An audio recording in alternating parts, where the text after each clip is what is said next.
Welcome back, trainers. So here we go. Have some gym battles for you. Just one. I'm going to be using some Gen 4 Pokemon, just messing around here. We'll get more technical as I continue to do these gym battles once again because I haven't been uploading them quite some time, as you may know. So with that said, let's go ahead and look at my items really quick because I do have an EX raid later today. And I did get another pass yesterday. It's a little bit different now. Every time I would receive a pass, I would tweet it out, make a video. Oh my gosh, I got an EX pass. And it's still exciting, and I'm happy to receive them. It's just not like before with the Mewtwo, with this Deoxys. Currently, the attack form is very fun because you can solo it and do all kinds of unique challenges, and I very much enjoy that, absolutely. It's just, you don't really need the Deoxys itself. It's all about the challenge. So anyways, I'll be bringing you guys that video later today. And I also have another treat, which I'm not going to say what it's going to be, but it will be on that Deoxys video. Well, at least a part of it. It has nothing to do with a raid. So look forward to that.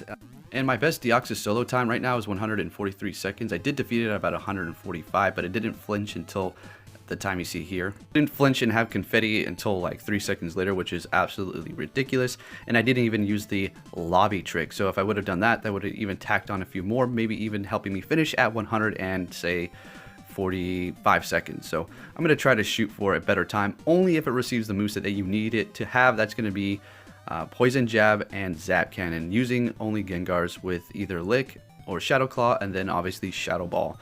So we'll see how that goes. I personally use the Shadow Claws. Lick is good, but more so for PvP. And we're also going to be taking a look at some PvP battles. Pretty intense and fun matches going up against Edgar Martinez towards the end here. And we'll do a little bit of commentary. I do have the Twilight Pokemon pulled up here. So you can put in... I knew about the CP and then 1500, which will bring up everything that's 1500 CP, as you can see there. But I didn't know you could put the types and then it will show up all the types as well as the CP levels there. Elegantly told me about that little and thing. Hey Niantic, if you're watching, I have a little suggestion for you. Maybe within the game there would be a kind of like an instruction manual on all of the inputs that you can put for the Pokemon searches. I think it's pretty neat. I suppose that you have to kind of find them, and I know there's lists out there on websites where people have described everything that you can put in.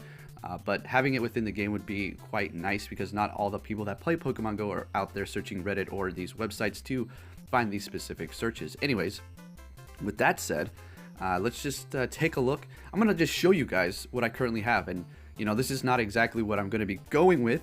And I'm going to absolutely power up more Pokemon. So, don't expect to just see these going into the tournament. One of my favorites so far, though, is going to be Drapion. I mean, this thing is so cool. It does so well. You're going to see going up against Edgar here towards the end. It does put in quite some work, as well as going up against one of my friends and subscribers who's always commenting first, and he's always on it. Dark, you know who you are, using the Drapion. And my gosh, he just mops me up every single time. Like, it's so embarrassing. But good for you, man. You got it. So, yeah, anyways, let's continue on here. We have these set up. The Haunch Crow, I haven't really used it. I went up against the gym battles, as you'll see here. But going into a PvP match, I tried it against one person, but they weren't really using the Twilight Pokemon. So it wasn't really a significant test. Another thing that I'm considering to, give a shot in some test battles is the Crawdaunt.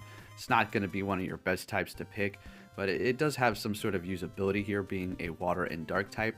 Should be able to help you out in some of those situations. As well as the Dusknoir. This thing is, I saw somebody comment saying that it's kind of like the underdog or a secret, hidden gem here. And yeah, I mean, the one time I did use it, he really got destroyed. But I mean, the moveset it has isn't necessarily the best. I would probably want to purchase another one and have a ghost charge move on that for sure. So this is a 100, and like we went over before, having 100% IV Pokemon that can max out way above that cap limit, say 1500 or 2500 CP, they're not going to be necessarily ideal. This 100 here is going to be something more that I'm going to want to completely max out. The things you want to use for the Great League are going to be Pokemon with lower IVs, equaling you're going to be able to power them up even more. than they actually were going to be initially with that 100% IV. Because if they do have 100% IV, they're going to have higher CP, equaling less power-ups for you to reach their peak potential for that specific league. Sorry I keep going over this, I just have to emphasize it and make sure people understand this, because if you're sitting there with your 100s and powering up for the Great League and Ultra League, you know, that's fine, you do what you have to do, but you maybe want to use those 100s for the raids and completely maxing out. So I'm very happy with this Pokemon right here. I can't wait to use it and test it out. I do want to get Poison Fang though. I don't know which one I want to replace, because if I have Play Rough, I will be doing super effective damage to those dark types. But on the flip side, if I have Poison Fang, at least I'll be able to do neutral damage to those dark types, depending on what their dual typing is. Tyranitar, I mean, it can be problematic, but honestly, I'm more worried about Mawile, to be honest here, because this thing with Bite, it's so darn good. And like we went over before, the more that they can reach that peak potential and almost completely maxed out for that league, like this one right here, the better they're going to perform. So for example, well, we know about it, right? Medicham and all that stuff, pretty good. So let's see, what else do we have here? We have the, I want to give this a shot as well. Yeah, it's going to be weak to Psychic and Ground types. Fairly tanky Pokemon here. Not putting off the best damage. Tackle is okay for energy gains, not the best. Not the worst, but yeah, I'm not trying to tell you to use it going into the tournament, but who knows, maybe it'll find some usability for you. You're definitely going to see the Azumarill for sure, right? And I still have yet to hatch a baby shiny. Oh my gosh, I want one so bad, because the shiny for this is gold and it looks very nice. I mean, we have the shinies, they look great. Some of them are kind of a little silly looking, but this one right here is a very fitting shiny, and I just can't wait to hatch that one. Should be great. And what else we have here? You want to also think about maybe Pokemon that can possibly, you know, be powered up to a good CP level that still have an evolution, like this one, much like Marshtomp that we've seen in the Boulder Cup, because that thing performed absolutely magnificent. It's basically a must-have on your team, kind of like Skarmory. So think of it in that kind of sense. And people were saying, well, the only way you can get the Togekiss into the Great League is if you catch one in the wild. Yes, absolutely. We went over this before, so yeah, you're not going to be able to trade them like the Alolan Muck to make their CP drop. It's just not going to happen. You're just going to have to find a Togetic in the wild at a lower CP and then evolve it. So this one right here can find some usability, yeah, for sure. Extrasensory, Dazzling Gleam, and I don't know, maybe I purchased a secondary move. I'm going a little overboard, and I told myself, okay, went past 6 million, it's done. I mean, I'm way past, as you can see, 400,000 deep.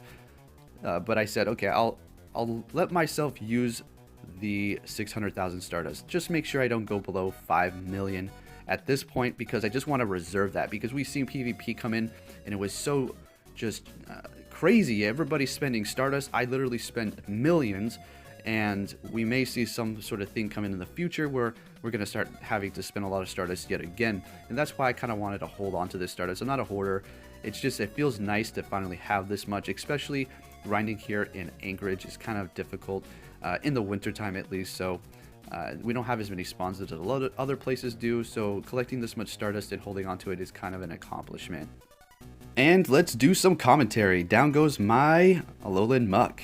So I just love using that thing, and I'm not looking too great here because he does have a lot of these types that are resisting the Pokemon that I'm using. For instance, the Crobat going up against a Melmetal. Not good. As soon as I get hit once, I'm out of here, and oh, it was able to hold on. That is why Crobat is so nice. It is fairly tanky. It can take hits. And I put on a good amount of damage onto that Melmetal. But he still has one shield, so it's basically over here with my Electivire, and it's down to half health, and he still has another Pokemon plus a shield. I can do as much as I can before I go down, because Electivire isn't bad whatsoever, especially with Thunder Punch charging up so quickly, and then Wild Charge doing that massive damage as well as charging quickly. So I was able to take his Typhlosion down to pretty much no health, but it's game over here. Put up a good fight, so it was still a close match there. Now we're going to go on to the final one here. Let's see what we have going on now. This was a good match. You seen he was using the Giratina. He's going to be using it again. That's a great matchup for me. And now I better switch quickly because I'm going to be extremely weak to that fire with that Scizor. Coming in with the Community Day Blastoise, and he's using that Community Day Typhlosion. I'm going to hit up that Hydro Cannon, of course. I did shield that first Blast Burn because I wanted to preserve as much health on my Blastoise as possible because I'm in a pretty good position and the Blastoise is helping me out quite a bit. See, where I failed in the tournament was I wasn't using the shields in the beginning of the matches how I should have and preserving the health as much as I can.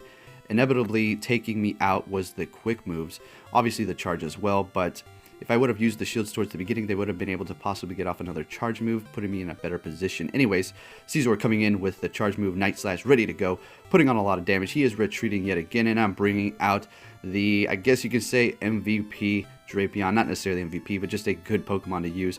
So it doesn't have anything super effective. We're just going to go ahead and do that crunch, getting stab and doing a ton of damage to that Venusaur. Surprisingly, Drapion is just so amazing, and we're going to be able to get off another crunch here.